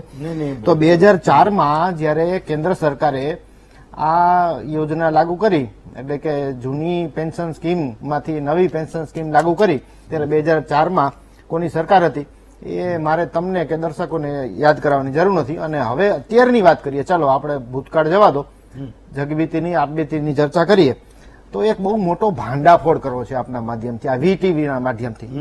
ખાસ જરૂરી છે કે કોંગ્રેસની રાજસ્થાન સરકારે આ નવી પેન્શન સ્કીમ જે લાગુ કરી એવી વાત છે એ દર્શક મિત્રો, અહીંયા બેઠેલા બંને શિક્ષક સંઘના અગ્રણીઓ અને તમામ લોકો આ મુદ્દાને લાગુ પડતા એ જાણી લે કે બજેટમાં 19,000 કરોડની જયારે જોગવાઈ કરવામાં આવે ત્યારે આ વસ્તુ શક્ય બની શકે. તો બજેટમાં કોઈ જોગવાઈ વિના આ જાહેરાત કરી દેવામાં આવી. અને બીજું શું કરવામાં આવ્યું રાજસ્થાનની કોંગ્રેસ સરકાર દ્વારા કે હવે આનો અમલ ક્યારથી થશે એની ચોખવટ તો મનહરભાઈને ખબર હોવા પૂરેપૂરા જ્ઞાની અને અભ્યાસુ વ્યક્તિ છે, પણ એમણે નથી કર્યો. એમને જે છુપાયું છે એ હું બહાર કાઢું છું ને, જે ઉજાગર કરું છું એ જ ભાંડાફોડ છે કે એમનો અમલ 2029માં કરવાનો છે સાહેબ. આ સમજો તમે. તો હવે 2029માં કોની સરકાર હશે કોને ખબર છે, અને કોંગ્રેસની સરકાર હશે કે નહીં એનો સવાલ તો દર્શકો ઉપર જ છોડી દઉં છું. તો સમજવા જેવી બાબત એ છે કે બજેટમાં એલોકેશન નથી કર્યું, એ જાહેરાત કરી દેવી અને એનો અમલ પણ 2029માં કરવાનો છે. માત્ર જાહેરાત છે અને એ જાહેરાત કેટલી છેતરમણી છે એ તો હવે આજે મેં માહિતી આપી એના ઉપરથી નક્કી કરવાનું છે. અને માહિતી આપનાર હું નહીં, અમારા જ પ્રવક્તા માન્ય શ્રી પ્રેરકભાઈ શાહ, સૌ કોઈ જાણે છે આખા ગુજરાતમાં એમણે પોતે રાજસ્થાનના પગાર પંચના અધ્યક્ષની સાથે ફોન પર સીધી વાત કરીને જાણેલું છે. અને હું તો વિનંતી કરીશ કે આપ દરેક ડિબેટમાં જે રીતે જ્યાં જરૂર પડે જે તે લોકોને જોડો છો, અત્યારે જ પગાર પંચના અધ્યક્ષને અથવા રાજસ્થાનના મુખ્યમંત્રીને જોડી અને આ સવાલ પૂછો. અને મારી વાત ખોટી નીકળે તો હું રાજીનામું આપી દઉં. માર્ચનો એક રિપોર્ટ છે તમે કીધું એ તો મેં જોયું 26 માર્ચનો, એટલે લગભગ 1.5 મહિના જૂનો. એવું કે છે, હું જાણતો નથી, મેં સરકારી નોકરી નથી કરી, નથી મારા પરિવારમાં કોઈએ કરી. એ સવાલ અહીંયા પૂછીશું. તમે એવું કહો છો કે 2029 થી લાગુ કરવાની છે. મારી પાસે એક રિપોર્ટ એવો છે જે મેં અત્યારે તમે કીધું પછી શોધ્યો, એવું કહે છે કે 1 એપ્રિલથી રાજસ્થાન સરકારે 10% પૈસા જે પગારના કાપતા હોય એ બંધ કરી દીધા છે, એવો રિપોર્ટ છે. એટલે માર્ચ 1 એપ્રિલથી નહીં કપાયા હોય. હવે મને ખબર નથી કે આ 10%, એક મિનિટ હું પૂછી લઉં કે 10% કપાય એટલે કાપવાનું બંધ કરે તો એ જૂની પેન્શન સ્કીમનો લાભ આપશે કે નહીં આપે મને નથી ખબર. અક્ષિતાબેનને પૂછીએ પછી તમારી પાસે આવું. અક્ષિતાબેન, 10% પૈસા એ તમારા અત્યારે જે કપાય છે કાપવાના બંધ થાય તો એવું કહેવાય કે નવી પેન્શન યોજના તરફ સરકાર, આ જૂની પેન્શન યોજના તરફ સરકાર જઈ રહી છે? સાચી વાત છે કે જયારે એ લોકોએ એનપીએસ ની કપાત બંધ કરી છે તો એ લોકોએ કર્મચારીઓના નાણાંને હવે બીજે ડાયવર્ટ કરવાના બંધ કરી દીધા છે. તો જરૂરી છે કે એ લોકોએ કંઈક નિર્ણય કર્યો જ હશે કે ભાઈ આગળથી હવે કર્મચારીઓના નાણાં કપાવવાના બંધ કર્યા છે એનપીએસમાં, તો જીપીએફ યોજના લાગુ કરશે જ. અને મારો ખાલી સવાલ એટલો જ હતો હિરેનભાઈ કે નરેન્દ્રભાઈ એવું કીધું કે અમે જયારે ગયા સરકાર પાસે, મંત્રી પાસે, તેણે એવું કીધું બીજા રાજ્યો લાગુ કરે તો એમ કે આપણે જોઈએ ને પછી અહીંયા લાગુ કરીએ, એટલો જ મારો સવાલ હતો. તમે કીધું 2029 થી લાગુ કરવાના છે, એ માહિતી મારા માટે નવી છે. હું તો અત્યારે હાજર બેઠો છું ને કહું છું ને કે રાજસ્થાન કે કોઈ પણ સરકારે લાગુ ન કર્યું, છતાં પણ ન્યાયિક હિતમાં હોય તો ગુજરાત સરકાર પહેલ કરે છે અને કરશે. આ સીધો હિસાબ. હવે અહીંયા મારે એટલું જ કહેવું છે કે અમલ છે એ 2029માં કરવાનો છે, એવો જવાબ આપનાર વ્યક્તિ રાજસ્થાનની વર્તમાન સરકારના વર્તમાન અધિકારી અને એ પણ પગાર પંચના અધ્યક્ષશ્રી છે, એક મહિલા છે, ચલો એ પણ કહી દઉં. અને એ પ્રેરકભાઈ સાથે મારે અત્યારે જ વાત થઈને એમણે મને આ માહિતી આપી જે તમને હું આપી રહ્યા છું. અને હું તો કહું છું કે એ પણ જવા દો, મારી પર ને પ્રેરકભાઈ ઉપર વિશ્વાસ નથી કરવો. અમે રાજકીય લોકો, ચલો આપણે સીધો ફોન જોડી શકીએ તો આ પગાર પંચના અધ્યક્ષશ્રી અથવા મુખ્યમંત્રીને જોડો ને ભાઈ, મુખ્યમંત્રી અવેલેબલ છે. ભૂપેન્દ્રભાઈ સાથે હું વાત કરાવી શકું હમણાં, જો આપણે રાજસ્થાન મનહરભાઈ પહેલ કરે અને અત્યારે મુખ્યમંત્રી સાથે વાત કરે, દૂધનું દૂધ ને પાણીનું પાણી થઈ જાય. કારણ કે આ સંવેદનશીલ મુદ્દો છે ને, ખરેખર શિક્ષણ મૂડી છે સત્ય બહાર આવવું જોઈએ. બિલકુલ ફાઇન. ચલો મનહરભાઈ, મુદ્દો એ છે કે જે જ્યાંથી ઉખડી વાત અહીંયા એવું કહે છે કે 2029 થી લાગુ થવાની છે, તો આપણે ત્યાં 2029માં લાગુ થાય. જો તમે તમારી પાસેથી ઇન્ફોર્મેશન હતી ને તમે કાઢીને બતાવી, રાઈટ? હવે વાત પ્રશ્ન છે ને તમે છે ને આ તો કોઈના ખોળામાં ગોલ પડ્યો છે ને કોઈના ખોળામાં નાખવો છે. નરેન્દ્રભાઈએ સદભાવના ઉપવાસ કર્યા હતા ત્યારે દરેક જિલ્લે 1000 કરોડની વાતો કરી હતી. એ બજેટમાં હતું? એ બજેટમાં ફાળવ્યા હતા? બીજું, નરેન્દ્રભાઈ એમ કે 2017 ની અંદર ખેડૂતના ભાવ અમે 2022માં બમણા કરી દેવાના છે, તો એને ખબર હતી કે 2012માં પોતે આવવાના છે? અને દૂધનો ભાવ ઉત્પાદનમાં 2025માં કરી દેવાના. પછી વાયદા તો તમે હથેળીમાં ચામ તો તમે બતાવો જ છો. એ ધંધો તમારો છે યાર, અમારો ક્યાં છે? અમે આ વાસ્તવિકતાને તમે તમારી સરકાર જો તમે શાંતિ રાખો. પેલા હું તમને મારી વાત બોલવા દો. મેં તમારી વાત તમે ગમે એટલા પ્રહાર કર્યા. ડાયવર્ટ મુદ્દો કરતો નથી. અહીંયા મારે તો ગમે એવું મારે બોલવાનું, મારી પાર્ટીની વાત કરવાની. મારી એક વસ્તુ એ બોલીને પછી તમે મુદ્દા ઉપર જ બોલજો. સંવેદનશીલ છે. તમે જે સુફિયાની વાતો કરી એને તમે સાબિત કરો. તમે રાજસ્થાનને મોડેલ તરીકે મૂકવા માંગો છો તો મેં વાત કરી એને ખોટી ઠેરવી દો. ચલો સિમ્પલ યાર. ચલો મનહરભાઈ, તકલીફ શું છે ખબર છે આ ભારતીય જનતા પાર્ટીની? આ વાસ્તવિકતા. મેં તો મૌન રહ્યો ને ભાઈ. હું તો મીડિયાને તમારા દર્શકોને પૂછું, કેટલો શાંતિથી સાંભળતો હતો. કોઈ શબ્દ બોલતો હતો? નહોતો બોલતો ને. છતાંય તે બોલે. પ્રશ્ન એ છે, મેં કીધું એ કે મને બહુ સારી આ લોકોની જે પીડા છે ને એની સ્વિચ હું દબાવું છું, કારણ કે ખબર છે સહન નથી થઈ શકો એટલે કૂદવા સિવાય બીજો ધંધો જ નથી એની પાસે. પ્રશ્ન એ છે કે તમે પીડા આપો અને પાછા પ્રેમ કરવાનો. આ કર્મચારીને પેલા પીડા આપવાની અને પછી પાછી પ્રેમ કરવાનો. આફત આવે, આફત લાવવાની અને પછી અવસરમાં પરિણમવાની. લાવ્યા છો તમે ધીરજ રાખો ને. ધીરજ પૂરેપૂરી છે. સજ્જન માણસ છો યાર મિત્ર. તમે જે પીડા આપવાની વાત કરો છો ને પછી બંપાડવાની વાત કરો છો. તમે તો પીડા આપીને પછી બંપાડવાના નામે જ થઈ ગયા. તમારી પેશન્સ કરતા મારી પેશન્સ ઘણી વધુ છે. બહુ સરસ. તમારી પેશન્સ સારી છે તો તમારી ઝઘડનો ઉપયોગ તમે મહેરબાની કરીને તમે મને સાંભળવાનો પ્રયત્ન કરો. મુખ્યમંત્રી સાથે વાત કરાવો ને સાહેબ. અને આ વાતને ખોટી ઠેરવો યાર. હિરેનભાઈ એક કામ કરજો આમાં ચર્ચા રઘુ શર્મા અસત્ય શાંતિથી કહેવાય તો પણ અસત્ય જ રહે. એટલીસ્ટ આપણી પાસે રીચેબલ એ માણસ છે અને પૂછી લઈએ. ચલો ઓકે, હા કેરી ઓન. મનહરભાઈ તમારી વાત પૂરી થઈ? મારી પૂરી ક્યાંથી થાય? Okay, carry on. થાય જ નહીં. 1 કલાક બોલું તો નહીં થાય. પણ એમની તમે એક તો વસ્તુ છે, હું મારી તમે આદત છે, તમે અત્યાર સુધીમાં ક્યારેય કોઈ દિવસ હિરેનભાઈ હોય XY જોડે હું ક્યારે વચ્ચે બોલું છું કે ગમે એટલા ધોળા લગાવે છે. પણ વાત એ છે, મારી પાસે એક હે ને ઓફિશિયલી વાત કરી ને, મારી પાસે એક આ પરિપત્ર છે. હું બહુ સજ્જનતાથી વાત કરું છું ને ઓફિશિયલી. બધા આધાર પુરાવા મારી પાસે માગે છે ને. 27 વર્ષથી ગાદી ઉપર બેસે ને આધાર મારી પાસે માગે છે. પ્રશ્નો અમને કરે છે વિપક્ષમાં બેઠા એને. જયારે સત્તામાં બેઠા ત્યારે પ્રશ્નો અમારી ઉપર, સત્તામાં બેઠા પછી પ્રશ્નો અમારી ઉપર. આ પરિપત્ર છે, સર્ક્યુલર છે. આ સર્ક્યુલર ની અંદર એમ કહે છે કે PF ફંડ ની અંદર જો આ સાયલન્ટલી કેવા બધા નુસ્ખા કરે છે, આ કર્મચારીઓને, વેપારીઓને, નાના વેપારીઓને ખદેડવાનું કામ ભારતીય જનતા પાર્ટીનો એક બેઝિક ધંધો. અને તમે પેલા બોલ્યા જે દેશનો રાજા વેપારી એ દેશની જનતા ભિખારી. આ પરિસ્થિતિ છે. આ પરિપત્રની અંદર શું બતાવે છે હેમંતભાઈ કે 31/8/2021 ના રોજનો પરિપત્ર છે. 5 લાખ કરતા PF ફંડ ની અંદર જેની પાસે વધુ રકમ પડી છે એને ટેક્સ ભરવાનું શરૂ કરી દેવાનું. ભાઈ નરેન્દ્રભાઈ મારી વાત સાચી છે? સાચી વાત છે. આ મુદ્દો સાચો છે? હા, સાચી વાત. બેન મારી વાત સાચી છે? આ પરિપત્ર છે? નહીં બોલે આ લોકો કઈ. આ ધંધો આનો આ છે. અને બીજું આવા તમારી પાસે પુરાવા સાધો. મુખ્યમંત્રી બીજી નહીં તો હું પહેલ કરું. ચલો એક કામ કરો, આપણે પિરિયડભાઈ નું જે મેં નામ લીધું એની સાથે વાત કરો. એમને શું વાત અક્ષર બોલે, કારણ કે એને આ એક બીજો પરિપત્ર છે. એમની વાતચીત ફોન રેકોર્ડ ઉપર છે. બીજો પરિપત્ર છે. બીજી વાત છે. હવે એ તમે ફોન કરાવો ને તમે પછી વાત. આ વૃદ્ધોની માટે બહુ વાત કરી. વૃદ્ધોને આમ ને, વૃદ્ધોને પેન્શન ને, વૃદ્ધોને આમ ને, બરાબર.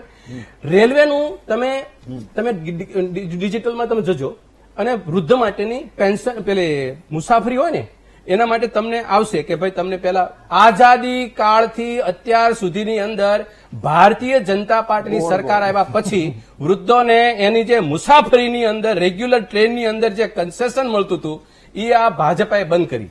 હવે આ વાત મારી ઠુકરાવી શકશે? તમે ઓનલાઈન જાઓ. ચલો હું એટલે કહું છું તમારા નાના કરતું પૈસા 500 કરોડ નો ધંધો કર્યો. આ 500 કરોડ નો ધંધો કર્યો. જવાબ આપો પછી હું બ્રેક લઉં અને કદાચ રઘુ શર્માનો ફોન લાગી જાય તો આપણે એમની સાથે પણ વાત કરીએ. ફાઇન. ચલો હિરણભાઈ, એક્ઝેક્ટલી, એટલે અહીંયા સિમ્પલ આટલું જ છે કે ફરી પગાર પાછી પંચના અધ્યક્ષશ્રી સાથે મારા વાત પછી કરવી જોઈએ. ફરી વાર અથવા મારી તો વાત તો આપણે એને કઈ કહેવું તો તમે કઈ કહેતા એટલે કાઉન્ટર રાજસ્થાન એ તો એ કાઉન્ટર જ કરે છે કે મારી વાત બોલવા જ નથી દીધા. એ વાત ખોટી છે. મનહરભાઈ, એને બોલવા દો. એ તમે બોલ્યા તમે એટલે મારી વાત મારી કરી મેં તો બોલ્યો વાત કેટલી વાર બોલ્યા તમે પણ કેમ એટલે સામે વિરોધ વિરોધ નહીં કરો, બોલવા દો. એમ નહીં, હું જો તમે એક મિનિટ, છાતી એક ઠોકીને મિનિટ, કહી એક શકતા મિનિટ. હતા, મનહરભાઈ? એક મિનિટ, હું વાત કરાવીશ. ભાઈ તમે જે બોલ્યા કે નહીં એના વિશે એક મિનિટ એને બોલ લેવા દો. મારી ચાલી ચર્ચા હું બોલ્યો, એની ચર્ચા ચાલતી તું એ બોલ. નહીં, તમે નહીં બોલતા ને એને ભાઈ એને મેં રોક્યો. ભાઈ હું તો કઈ તલવાર લઈને તો બેહી ન હોય તમારા ગળા ઉપર રાખું કે ન બોલતા. ફાઇન, ચાલો ઓકે, તમારી વાત પૂરી કરો. પછી સિમ્પલ break લો. આટલી વાત હતી મારી કે મહેરબાની કરીને આપણે તથ્યોને વાર લાવવાના છે. ચર્ચાની કોઈ પણ મતલબ અર્થ એવો છે કે મહામંથનમાંથી અમૃત નીકળવું જોઈએ, એટલે કે ન્યાય હા, બસ નીકળવો એના માટે. જોઈએ. એ ન્યાય કદાચ પણ અમને જે કરવો મુદ્દે લાગે, તો ઈ પોતે સરકાર અમને જે કરવો મુદ્દે લાગે છે, એવો એમાં હોય નથી નીકળતું. તો અમને મંજૂર છે, પણ એ તમને જે કરવો તમે લાગે ઉભો હોય તો છો, તમને આ મંજૂર પબ્લિક નથી. વચ્ચે આ બેઠા ચર્ચાનો સિમ્પલ વિષય વાત શાના માટે આટલી બન્યો છે, છે? મનહરભાઈ, આ problem પબ્લિકનો એટલો ચર્ચાનો છે વિષય શાના માટે બન્યો છે? ગુઠાણા ચલાવવાનો આ બંને આવ્યા છો શાના માટે? અને તમને મનહરભાઈની વાત રોકવામાં પૂરી કરી લો, પછી તમારી આવે. પાસે એ પણ તમારી. આધારભૂત માહિતી સાથે તો તમને એમાં અરે પણ આમને તમે કહી દો ને કે હું તમારું આ આટલું પેન્શન કહું છું ખાતર નવી જૂની કે સિસ્ટમ અમૃત ચાલુ ન નીકળે એટલે આ બંને અને આપણે તમારા ચર્ચા પૂરી થઈ માટે જાય. ઝેર નીકળે તો તમને વાંધો છે. મને ચલો, તો મહેરબાની અરે કરીને પેન્શન જગાડવું ખરાબ નથી. છે. ચલો, ઓકે, તો ભાઈ, ઓકે, બંને. 2004 માં આ કાયદો બંને લાવનાર વડીલો, તમે બસ, અને ઓકે. રાજસ્થાનમાં પણ ચલો, છેતરપિંડી ઓકે. કરનાર તમે છો. એક બ્રેક લઈએ. બ્રેક પર જતા પહેલા અમે એક સવાલ જનતાને પણ પૂછ્યો હતો. આમાં તો સરકારી હશે ને બિન સરકારી હશે કે જૂની પેન્શન યોજનાનો લાભ એ અત્યારના કર્મચારીઓને મળવો જોઈએ કે નહીં મળવો જોઈએ. 81% લોકો જે અમને મત મળ્યા છે એમાંથી 81% લોકો કહી રહ્યા છે કે હા મળવો જોઈએ, અને ના કહેનારા જે લોકો છે એની સંખ્યા 19% છે. એક બ્રેક લઈએ. બ્રેક પછી જે વ્યાજબી સવાલો બાકી છે એને પણ કરીશું. એક બ્રેક લઈએ.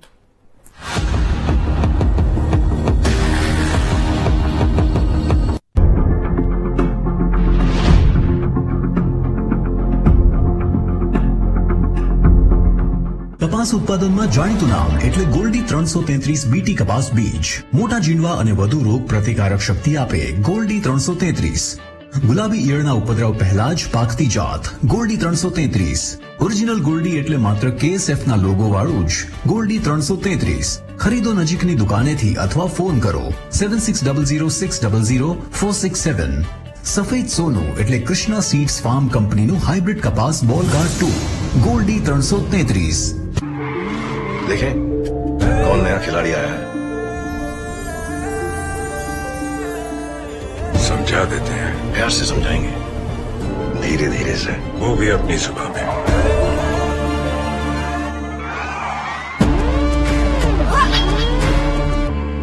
ये तो अपनी जुबान है। जुबान एक हो तो दिल भी एक होने चाहिए। विमल बोलो जुबान केसरी। ઊંચી ગુણવત્તા ધરાવતા બિયારણ એટલે વેસ્ટર્ન સીડ્સ. મગફળીમાં Western 20, Western 51, Western 44, Western Ambar અને વેસ્ટર્ન વરદાન. મગમાં વેસ્ટર્ન મહાવીર, વેસ્ટર્ન પ્રોટો. તલમાં Western 11, Western Samarth, Western Black. બાજરી બિયારણ M45 સમૃદ્ધિનું એક જ નામ. વાવો વેસ્ટર્ન બીજ તમામ. गुजरात का सरताज इंडियन वाइल्डनेस 70 किलोमीटर प्रति घंटे की रफ्तार से भागते हैं ये भाई साहब। बड़ा हैंडसम जानवर है। यहाँ खुशबू है वाइल्ड लाइफ की, उनकी देखभाल की। यहाँ खुशबू है गुजरात की। લગનમાં કઈ સાડી સારી લાગશે, આ કે પછી આ? કોઈ પણ ચાલે, શું ફરક પડે છે? પપ્પા હું બીજા નંબરથી પાસ થયો. પહેલો હોય કે બીજો, શું ફરક પડે છે? રામભાઈ, હવે ફરક પડે છે કે નહીં? હા. નિરાશ ન થાવ. હાલો, ઝિંક અને સલ્ફરની બમણી શક્તિ ધરાવતું ધર્મજ ક્રોપ ગાર્ડનું જીકા સલ્ફર. પપ્પા, અહીંયાથી આપણો પ્લોટ શરૂ થાય છે. હું તમને લેઆઉટ બતાડું છું. આ તમારો રૂમ અને સાથે આ બાલ્કની. આ માટી પર ઘર? પપ્પા બધું વિચારી બેટા, ઘર જિંદગીમાં એક જ વાર બને છે. વિશ્વાસ રાખો, ઘર મજબૂત જ બનશે. એક છે મોકો, એમાં જ બધું લગાડી દઈશ. મારા ઈરાદાઓ જેવું મજબૂત એ ઘરો બનાવીશ. મોકલજો ફક્ત અલ્ટ્રાટેક જ. અલ્ટ્રાટેક જ કેમ? તમે જ તો કહ્યું હતું, ઘર જિંદગીમાં ફક્ત એક વાર જ બને છે. ઘર એક, મોકો એક.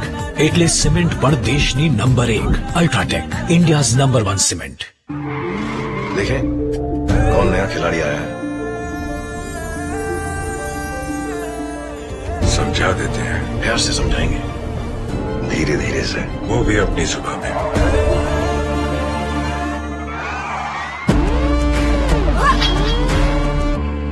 ये तो अपनी जुबान है।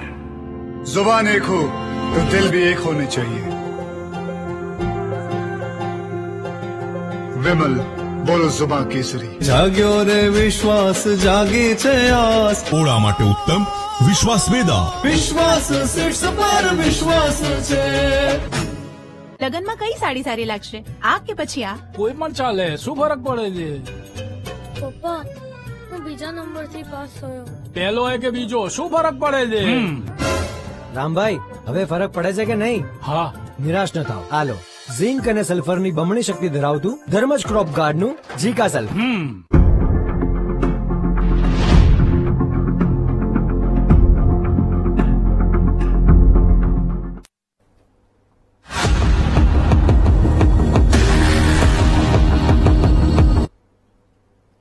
બ્રેક પછી સ્વાગત છે આપનું મહામંથનમાં. તો મુદ્દો એ છે નરેન્દ્રભાઈ કે કોઈ જગ્યાએ કંઈક લાગુ થવા જઈ રહ્યું છે, આપણને ધીમે ધીમે હવે કંઈક મળવાનું છે, પણ મૂળ જે સમસ્યા છે એ સરકાર તમારી સામે રાખે છે ખરી?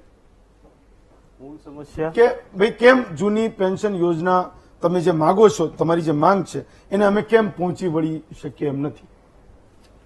અમારી રજૂઆત માન્ય અમારા દિગ્વિજયસિંહે પણ સંયુક્ત મોરચાના ઉપક્રમે માન્ય મુખ્યમંત્રીશ્રીનો સમય માંગ્યો છે. જુદા જુદા ધારાસભ્યશ્રીઓ, ગુજરાતના તમામ ધારાસભ્યશ્રીઓને પણ અમે આવેદનપત્ર આપ્યા છે સંયુક્ત મોરચા અને નો પ્રૂફ દ્વારા પણ. અને એ વખતે એમની વાતો પહેલા એવી હતી કે કયા કયા રાજ્યમાં આપે છે, તો પશ્ચિમ બંગાળમાં તો આપે છે, પછી રાજસ્થાને જાહેર કર્યું. પશ્ચિમ બંગાળે તો સ્વીકારી જ નથી, કેન્દ્ર સરકારની વાત સ્વીકારી જ નથી. અને આ મુદ્દો પણ કેન્દ્રએ જે તે રાજ્ય ઉપર જ છોડ્યો છે. હેમંતભાઈ વાત કરી એમ કે કેન્દ્ર સરકાર એનો અમલ કરી શકે છે.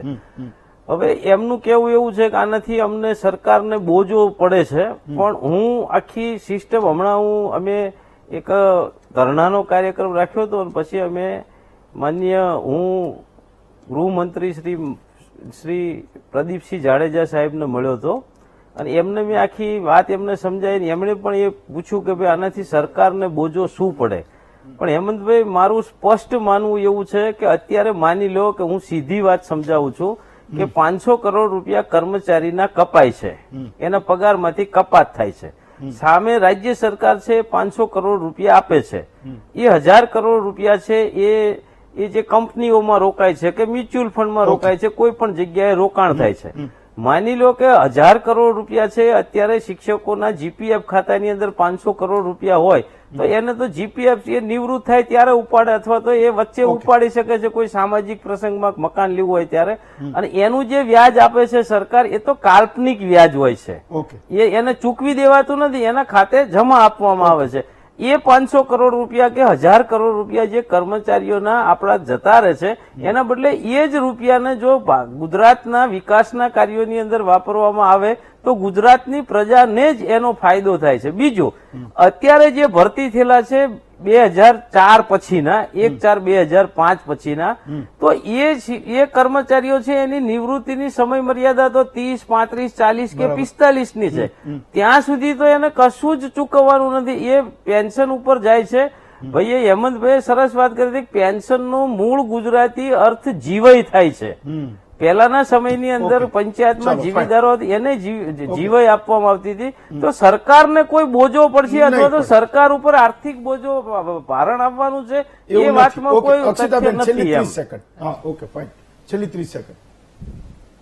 અક્ષિતાબેન બોલો. અચ્છા, તમારી પાસે કોઈ ના, એમની વાત સાચી છે કે અત્યારે જો અમારી એનપીએસ કપાત જે થાય છે અને જો અમને જૂની પેન્શન યોજના લાગુ કરવાનો જો સરકાર નિર્ણય કરે છે તો અત્યારે અમારી કપાતની સામે સરકાર જે નાણાં રોકે છે એ સરકારના નાણાં તો ભેગા જ થવાના છે.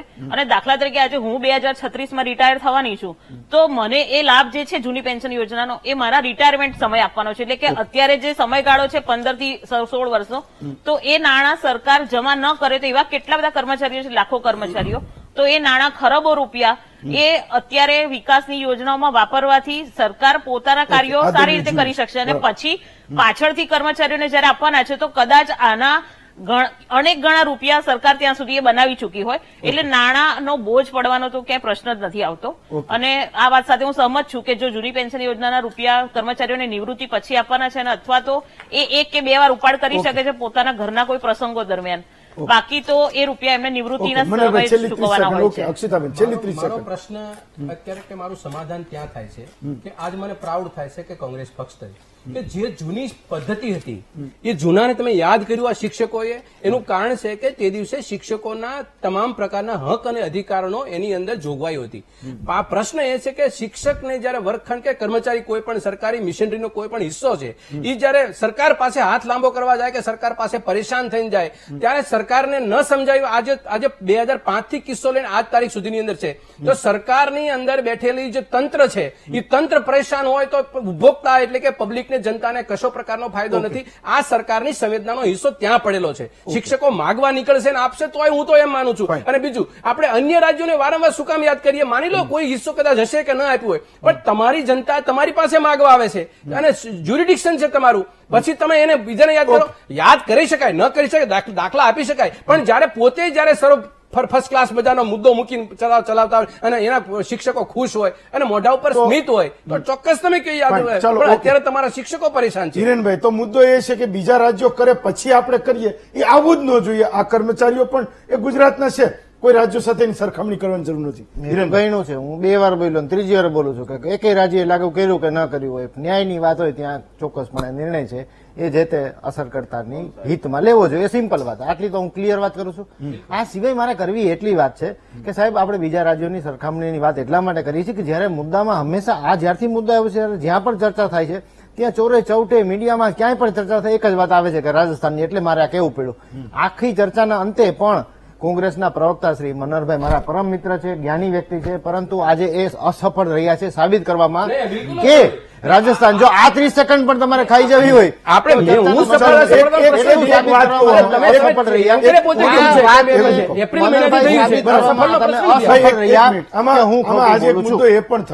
પ્રેરકભાઈને હું તો કહું છું મારી પણ જવાબદારી છે. મેં જેટલું શોધ્યું, સાંભળો, હું સમજી ગયો. જો રઘુ શર્માનો ફોન લાગ્યો હોત ને તો પ્રેરકભાઈને પણ લગાડે, પણ રઘુ શર્મા કઈક મીટિંગમાં છે એટલે વાત નથી. આમનો ફોન તરત લાગશે. રઘુ શર્મા જો તમે ફોન નથી ઉપાડતા, મારે એનું સાંભળવું. મનોહરભાઈના કહેવાથી હવે સમય પણ નથી. પણ સાંભળો, નેક્સ્ટ ટાઈમ એટલે મુદ્દો તો આ સરકાર વહેલા પતાવી દે. અને હું એવું ઈચ્છું ફરી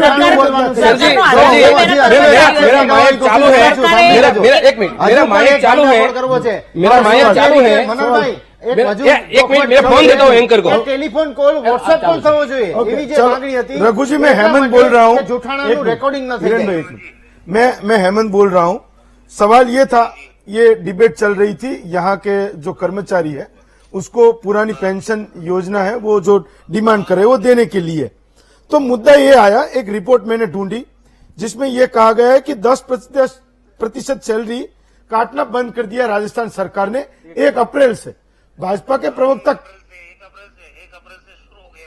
हाँ, यानी पुरानी पेंशन स्कीम राजस्थान के जो एम्प्लॉइज है उसको देना शुरू कर दिया 1 अप्रैल से. 1 अप्रैल से, हाँ, 1 अप्रैल से चालू कर दिया. ओके. और उसके लिए जो पहले प्रोसीजर होता था वो भी शुरू हो गया 1 अप्रैल से. ओके. तो एक मुद्दा ये आया, इसलिए आपको फोन लगाया गया था या तो पूछा गया था कि राजस्थान सरकार 2029 से ये पुरानी पेंशन स्कीम है उसको लागू करने वाली है. बीजेपी वाले गलत प्रचार कर रहे हैं. ओके. इसका बजट में कोई प्रोविजन किया गया है? इनसे ये कहो कि जिस पैटर्न पे राजस्थान ने ओल्ड पेंशन स्कीम लागू की है, हाँ, उस पैटर्न पे आप गुजरात में कर दो. ओके, वही बोल रहे. एक सवाल था कि क्या इसके लिए बजटरी प्रोविजन किया गया है राजस्थान सरकार की ओर से? देखिए, पूरा जब बजट पेश होता है ना, हाँ, इनको ये मालूम होना चाहिए कि जब भी विधानसभा के फ्लोर के ऊपर कोई अनाउंसमेंट होता है वो फुल प्रूफ बजटरी प्रोविजंस के साथ होता है, वरना उसमें कांग्रेस पार्टी के साथ साथ विपक्ष के लोग भी होते हैं, इनके बीजेपी के लोग भी होते हैं. कोई ऐतराज होता है ना, विदाउट कोई प्रोविजन बजटरी कोई स्कीम अनाउंस नहीं हो सकती. ठीक है, चलो. एक मुद्दा ये था कि राजस्थान ने दिया है तो गुजरात देगा. ओके, चलो. आपका बहुत बहुत आभार रघुजी. હેમંતભાઈ, હું મારા જવાબ આપવામાં સફળ થયો છું અને મારા મંત્રીશ્રીએ કે જે કે છે જવાબ આપ્યો છે અને રાજસ્થાનની સરકારે જે રીતે કર્યું હોય એ રીતે કરો. સરકાર કરે. ફાઇન, ચલો. હિરેનભાઈ, મનહરભાઈ, નરેન્દ્રભાઈ અને અક્ષિતાબેન, ફાઇન, ચલો. લાવો. ફાઇન. પ્રેરકભાઈ, હું હેમંત બોલું છું. કેમ છો? મજામાં? એક મુદ્દો એ આવ્યો હતો કે રાજસ્થાન સરકારે આ જે પેન્શન યોજના છે, જૂની પેન્શન યોજના, એને લાગુ કરી દીધી છે અને એનું એક પ્રમાણ એ હતું કે 1 એપ્રિલથી એમને એમ કે જે 10% પૈસા કપાય એ કાપવાના બંધ કરી દીધા. એક સૂચક છે કે જૂની પેન્શન યોજના રાજસ્થાનના જે તમામ સરકારના કર્મચારીઓ છે એને હવે મળવાની શરૂ થઈ ગઈ. તો એક હિરણભાઈનું એવું કહેવું હતું કે, અથવા એમનો એ આરોપ હતો કે રાજસ્થાન સરકાર 2029 થી આ યોજનાને લાગુ કરવાની છે. અત્યારે જે કંઈ થઈ રહ્યું છે એ છાળ થઈ રહ્યું છે. અને બજેટમાં એક મિનિટ, હિરેનભાઈ, મારે ત્યાંના નાણાં પંચના જે અધ્યક્ષ હતા જ્યોતિબેન કિરણ, એમની જોડે સ્પષ્ટ રૂપથી વાત થયેલી છે. પોઈન્ટ નંબર 1 કે અત્યાર સુધી જે નવી પેન્શન સ્કીમ અંતર્ગત તમને ખ્યાલ હશે કે એનપીએસ ની અંદર પૈસા જતા હતા કર્મચારીઓના અને કેન્દ્ર સરકાર જોડે જાય. પોઈન્ટ નંબર 1 કે એ લોકોએ કેન્દ્ર સરકાર જોડે પણ કોઈ વાત નથી કરી કે એ પૈસા પાછા આવશે કે શું થશે. Point number 1. બરાબર. પોઈન્ટ નંબર 2 કે એના માટે સરકાર ઉપર ભારણ 19,000 કરોડ રૂપિયાનું આવે એવું છે. રાજસ્થાન સરકારને, રાજસ્થાન એટલે કોઈ બી સરકાર લાગુ કરે તેને અમુક અંશે જે ભારણ આવે. બજેટની અંદર કોઈ જોગવાઈ નથી કરી. ભાઈ અત્યારે રઘુ શર્મા જોડે વાત કરી, એને એવું કીધું કે આ તો વિધાનસભાના ટેબલ પર આવે છે, વિપક્ષમાં ભાજપ છે અમને જીવતા ના મૂકે જો આવું થયું હોય તો, એવું કહે છે રઘુ શર્મા. એવું બોલ્યા. હું કહું છું કે બજેટની અંદર જેમ કે આપણે અહીંયા છે. ચલો ફાઇન, આ મારા માટે પણ સંશોધનનો વિષય છે. એના માટે બજેટમાં જોગવાઈ ફાઇન, હોય, એમાં કોઈ જોગવાઈ કરી નથી. ઓકે ચાલો, આ મારા માટે પણ સંશોધનનો વિષય છે. તમારો ખૂબ ખૂબ આભાર પ્રેરકભાઈ. પણ અહીંયા બંને એટલે ભાજપ અને કોંગ્રેસે બંને દાવો કર્યો, પણ મારા માટે એટલે પત્રકાર તરીકે, ચેનલ તરીકે એ પણ સંશોધનનો વિષય છે કે કોંગ્રેસ જે કહી રહી છે અને ભાજપ જે કહી રહી છે એ સાચું છે કે ખોટું છે. ગુજરાત સરકારના 6 થી 7 લાખ કર્મચારીઓને એની અસર કેવી રીતે પડે છે, જ્યારે હવે આ મુદ્દા ઉપર ડિબેટ કરીશ ત્યારે પાક્કો આ વિશે સંશોધન કરી લાવીશ. નહીં તો અમને એવું છે કે અમને ઓપીએસ આપવામાં આવે. સરકારનો આધાર સ્તંભ છે સમય ખૂબ ઓછો છે અને સરકારી કર્મચારીઓ સરકારના આધાર સ્તંભ સમાન છે અને એમનો હક મળવો જોઈએ. તમારા પ્રશ્ન રજૂઆત કરવા હું ભાજપનો કાર્ય મારા લેટર પેડ ઉપર લેખિતમાં તમારી સાથે આવી. ચલો, બહુ સારી વાત. આજે રજા આપશો? આજે રજા. ખૂબ ખૂબ ધન્યવાદ.